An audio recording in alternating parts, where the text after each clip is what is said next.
necessitam, Pai. Ninguém está aqui simplesmente por querer estar, mas porque o Teu Santo Espírito moveu para que estivesse aqui. E nós sabemos que o Senhor não faz nada simplesmente por fazer, mas o Senhor tem um propósito em cada uma dessas vidas preciosas. É por isso que estamos diante do Senhor, nos prostramos e declaramos que verdadeiramente queremos que a Tua vontade seja estabelecida em nosso viver diário, pois é no nome de Jesus, o nome que está acima de todo nome, que te pedimos e já te agradecemos. Amém. Amém, igreja. Você pode assentar. Que a maravilhosa graça e paz do Senhor sejam com todos. Por favor, abra a sua Bíblia na segunda carta aos Coríntios, no capítulo 3. 2 Coríntios, capítulo 3. Eu entendo, irmãos, que nós, discípulos de Cristo, não somente enfrentamos muitas batalhas que talvez aos olhos dos homens sejam batalhas impossíveis de serem vencidas. O segredo está que nenhuma delas nós enfrentamos na nossa força, mas na força, no poder e na autoridade que há no nome de Jesus. Então, quando nós nos prostramos diante do Senhor, nós estamos dizendo: Senhor, eu quero que o Senhor trabalhe na minha vida, porque Deus é tão tremendo que Ele trabalha no nosso caráter sempre, mesmo sabendo dos nossos erros, das nossas falhas. Ele trabalha para que o nosso caráter seja transformado e tenhamos um caráter semelhante ao caráter de Cristo. Isso parece uma coisa meio estranha, né? Eu me lembro que a primeira vez que eu ouvi isso, eu digo: epa, que negócio é esse, tal? Mas aí a gente vai ver na palavra, a gente vê que Deus não desiste de ninguém. Deus não desiste de você. Eu posso repetir algo que tenho dito: mesmo que só existisse você na face da terra, Jesus Cristo teria vindo para que você tivesse a oportunidade de ter um encontro real com Ele e viver na sua presença hoje, amanhã, depois e eternamente. Amém? Então, Deus trabalhando na nossa vida com o propósito que a nossa vida seja uma vida realmente de compromisso com Ele. Não podemos dar como desculpas o fato de sermos falhos, para estarmos cometendo falhas, para estarmos errando. Não, irmãos, não. Nós temos um Deus que é o Deus que tem todo poder, é o Deus provedor, é o Deus que todas as vezes age com poder e grande glória, é o Deus que tem o melhor para a nossa vida, e Ele planejou cada detalhe do nosso viver. Ele não planejou o pecado. O pecado foi uma escolha do homem. Primeiro Adão, alma vivente. Último Adão, Jesus Cristo, Espírito vivificante. Então, há uma diferença. Tudo aquilo que Deus tem para a nossa vida é bom. Amém? É por isso que a Bíblia diz que a vontade dele é boa, agradável e perfeita. Aqui nesse texto bíblico, diz o seguinte, 2 Coríntios 3, versículos de 2 a 6, diz assim: Vós sois a nossa carta, escrita em nossos corações, conhecida e lida por todos os homens. Já é manifesto que vós sois a carta de Cristo, ministrada por nós e escrita não com tinta, mas com o Espírito do Deus vivo. Aleluia. Não em tábuas de pedra, mas em tábuas de carne do coração. E é por intermédio de Cristo que temos tal confiança em Deus. Não que sejamos capazes por nós mesmos de pensar alguma coisa como se partisse de nós mesmos, mas a nossa capacidade vem de Deus. Aleluia. Ele nos fez também capazes de ser ministros de uma nova aliança, não da letra, mas do Espírito, pois a letra mata, mas o Espírito vivifica. Amém? Continuando o que eu vinha falando, quando nós entregamos a nossa vida a Cristo, o texto bíblico nos diz que passamos a ser templos do seu Santo Espírito. Lá em João 14, Jesus fala sobre isso. Então nós somos levados pelo Espírito de Deus a nos prostrarmos, a nos achegarmos mais ao Pai eterno, e uma entrega, essa entrega que tem que ser de coração deliberada, não pode ser uma entrega forçada, mas uma entrega deliberada, onde nós vamos tendo a firme convicção de que nada sabemos, mas o Senhor é aquele que tem todo poder, é aquele que sabe todas as coisas, é aquele que nos chamou, é aquele que capacita. O Senhor, quando chama, Ele capacita, não é? Ele respalda, Ele envia, e todas as vezes Ele age com poder e grande glória. Então, a partir do momento em que estamos diante do Senhor e deliberadamente nos prostramos diante dEle, então deixamos de ser dominados pela carne, não somos mais dominados pela nossa vontade pessoal, aquilo que eu sei, aquilo que eu acho, aquilo que eu vivenciei no passado. Não, agora em Cristo Jesus, eis-me aqui, Senhor. Aí eu me lembro do profeta Isaías: que queres que te faça, Senhor? E não tenha nenhuma dúvida, o Senhor quer que vivamos conforme os seus princípios. Aleluia. Então o que acontece? O Senhor eterno, Ele nos fortalece, Ele renova, Ele nos sustenta em suas 3 dimensões.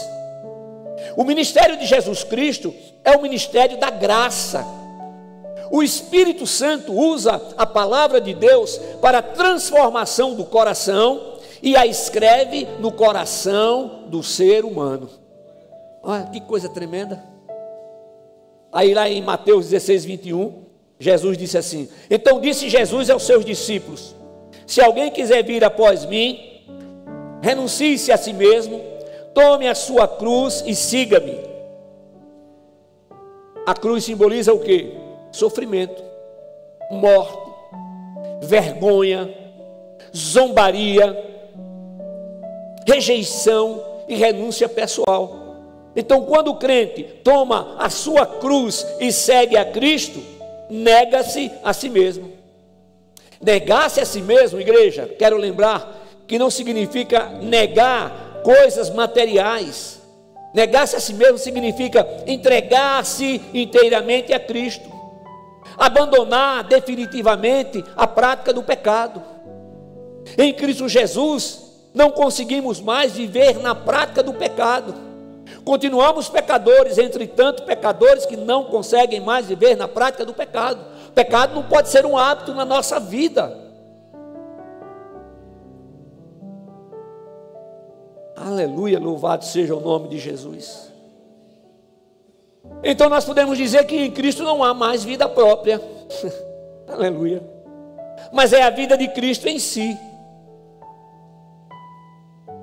Eu sempre pergunto, qual é o batismo que salva?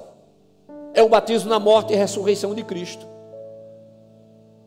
Quando nós entendemos que a morte de Cristo foi a nossa morte e a sua ressurreição, a nossa ressurreição com a oportunidade de viver uma nova vida, Ele levou a nossa vida levou os nossos pecados lá no Calvário, para que nele sejamos feitos justiça e santidade provenientes do próprio Deus. Aleluia. Então, quando nós entendemos isso e nós aceitamos, a vida que eu vivo, ela não é minha. Eu vou prestar contas ao Senhor. Vou prestar contas, cada um. Vamos prestar contas dos pensamentos que alimentamos, ou seja, projetos nossos, demais pensamentos que alimentamos, das palavras que proferimos e dos atos que praticamos. Chegaremos diante do Senhor e haverá isso. Faremos isso em Cristo Jesus. Aleluia. Tomar a cruz não significa carregar fardos ou ter problemas, mas tomar a cruz significa identificar-se com Cristo em sua rejeição, vergonha, sofrimento e morte. Aleluia, amém? Então, o significado prático disso, igreja, é que a vida que estamos vivendo pertence a Cristo. Ele pagou o preço no Calvário. Ele nos deu uma nova oportunidade através da sua ressurreição. Porque Ele levou os nossos pecados, iniquidades, lá no Calvário levou sobre si. Porque Ele não teve pecado. Não teve pecado. Ele foi gerado pelo Espírito Santo, nascido de uma virgem. Olha, Jesus em tudo foi tentado. Aí eu tenho lembrado a você que na oração modelo, Jesus ensina assim: perdoa as nossas iniquidades, perdoa os nossos pecados, perdoa as nossas faltas, assim como nós temos perdoado aqueles que nos têm ofendido. Ele diz assim: Pai, não nos deixes cair em tentação. Ele não disse assim: Pai, livra os meus filhos, livra os teus filhos da tentação. Não, porque nós estamos no mundo, estamos nesse corpo. O apóstolo Paulo diz: esse corpo da nossa morte. Qual é a dificuldade de muita gente que quer entender Deus com o intelecto? Gente, Deus é para ser aceito, aleluia. Todo relacionamento nosso com Deus é por fé. E sem fé é impossível agradar a Deus. Louvado seja o nome de Jesus, aleluia. Então Ele pagou o preço no Calvário para que a nossa vida tenha a garantia de que continuará eternamente nos céus, aleluia. Então é fechando os olhos aqui imediatamente e abrindo os olhos face a face com o Senhor. E aqueles que estão sem Senhor estão em espírito. O único que tem um corpo glorificado hoje é Jesus Cristo. Mas no momento que a trombeta tocar, aqueles que estão com Cristo ressurgirão primeiro com o corpo glorificado, semelhante ao corpo de Cristo. E nós, os que estivermos vivos, seremos imediatamente transformados e subiremos juntos ao encontro do Senhor nos ares. Amém? Glória ao nome de Jesus. Você pode aplaudir Jesus? Glória a Deus. Eu sempre lembro que quando a gente aplaude, a gente está celebrando ao Senhor, está dizendo: Senhor, ao Senhor toda honra, toda glória, todo louvor, toda exaltação e todo aplauso. Nosso aplauso não é para homens, mas para o Senhor. Então nós fomos resgatados da morte para a vida, das trevas para a verdadeira luz. Então o nosso procedimento precisa ser um procedimento correto diante de Deus e dos homens. Procedimento correto diante de Deus e diante dos homens. Os homens podem, nós homens poderemos ser enganados por algum tempo, mas não todo o tempo. Agora o Senhor, Ele jamais será enganado por tempo algum. Ele sabe de todas as coisas. Ele está na eternidade.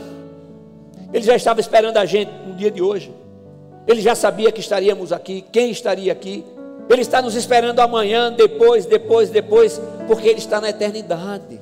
Ele é eterno. E nós somos imortais. Recebemos um espírito novo que tem início, mas não tem fim. O corpo, esse corpo é a nossa morada temporal. Esse corpo vai se desgastando. Aí eu me lembrei agora, sabe, irmãos? Eu acho que eu já disse para vocês.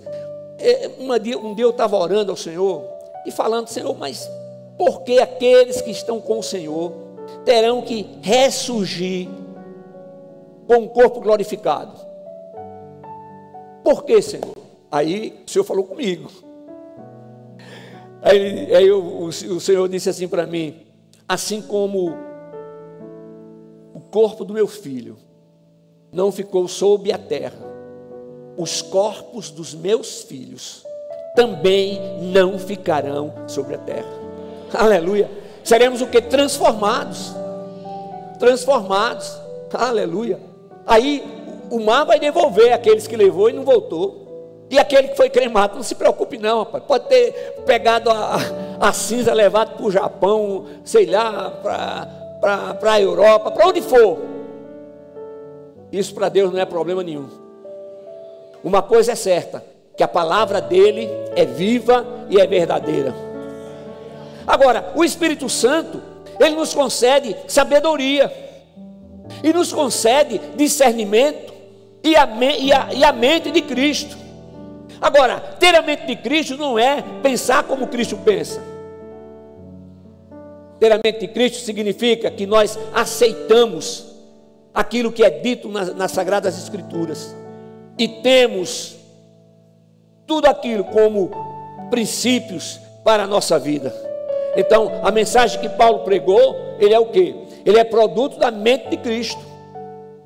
O Evangelho foi elaborado na mente de Deus, na eternidade. Pensa nisso. Antes do Senhor formar todas as coisas, já estava tudo pronto. Jesus já tinha se oferecido para vir e nos resgatar da morte para a vida. Então, ter a mente de Cristo significa que estamos pregando o Evangelho que é produto da mente de Cristo. Significa que estamos vivendo, procurando viver esse Evangelho. Então isso significa também que quando alguém rejeita o Evangelho, está rejeitando a própria mente de Cristo. Aleluia. Que coisa, né? Que coisa. O Deus que tem todo poder, Ele não força ninguém. Ele não diz assim, você tem que vir, mas Ele age. Ele é o Deus das oportunidades. O grande problema é que não sabemos qual delas será a última. É por isso que nós temos que procurar viver, olha, como se Cristo fosse voltar agora, como se a trombeta fosse voltar agora, prontos, trabalhando, estudando, cuidando dos nossos afazeres, como se Ele fosse voltar daqui a 200 anos, entendeu? Porque eu já ouvi alguém dizer assim, não, Cristo vai voltar logo, eu não quero nem saber de estudar, mas, não, peraí, cara. Vai estudar, vai trabalhar,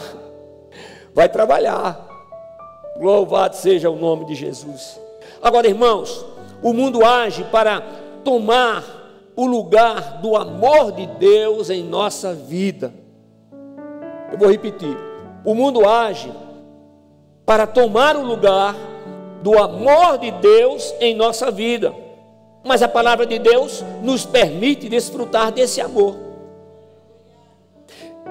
Pastor, a Bíblia diz que diante do Senhor até a tristeza salta de alegria, é verdade. Então, está dizendo isso que o crente não fica triste? Fica, mas não fica triste por muito tempo. E o crente é abalado? É, mas não é abalado por muito tempo. Por quê? Porque o Espírito de Deus que habita em nós nos faz lembrar quem somos, a quem servimos e para onde estamos indo. Ele nos faz lembrar as promessas que temos. Você tem promessas do Senhor? Aleluia, glória a Deus. Se você não aplicar a palavra de Deus em seu viver diário, está dando o primeiro passo para a vida mundana. Eita Jesus. E esse não é o propósito do nosso Pai eterno. Aí repetindo o nosso texto básico: vós sois a nossa carta, escrita em nossos corações, conhecida e lida por todos os homens. Já é manifesto que vós sois a carta de Cristo, ministrada por nós e escrita, não com tinta, mas com o Espírito do Deus vivo, não em tábuas de pedra, mas em tábuas de carne do coração. E é por intermédio de Cristo que temos tal confiança em Deus. Não que sejamos capazes por nós mesmos de pensar alguma coisa, como se partisse de nós mesmos, mas a nossa capacidade vem de Deus, aleluia. Ele nos fez também capazes de ser ministros de uma nova aliança, não da letra, mas do Espírito, pois a letra mata, mas o Espírito vivifica, amém. Igreja, o Senhor está declarando o desejo em revelar a sua glória e habitar no coração do seu povo. É isso que o Senhor deseja. No monte, Moisés contemplou a forma do Senhor e falou com ele como o homem fala com seu amigo. Moisés cobriu o rosto e o brilho da glória de Deus amedrontou as pessoas.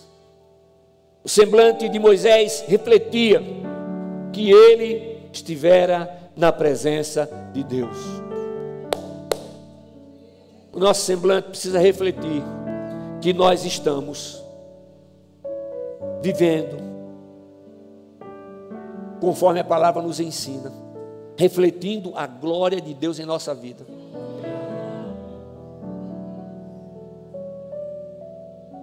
Qual é o maior de todos os mandamentos? É o amor. Amarás o teu Deus acima de todas as coisas. E Ele manda amar também o próximo. Jesus diz assim que Ele manda amar o próximo. Ele diz que é para amar os inimigos e orar por aqueles que nos perseguem. Eita ferro! Por nós mesmos, eu não conseguiria isso nunca. Ali no Calvário, aquele que em tudo foi tentado, aquele que rejeitou todas as tentações, estava ali sem culpa alguma, sem nenhum merecimento. Ele era puro, ele nasceu puro, continuou puro e continua puro, aleluia. Na nova aliança, o plano de Deus, escute isso, na nova aliança, o plano de Deus não é refletir sua glória em nós, mas que a sua glória seja vista em nós, aleluia. É uma diferença muito grande.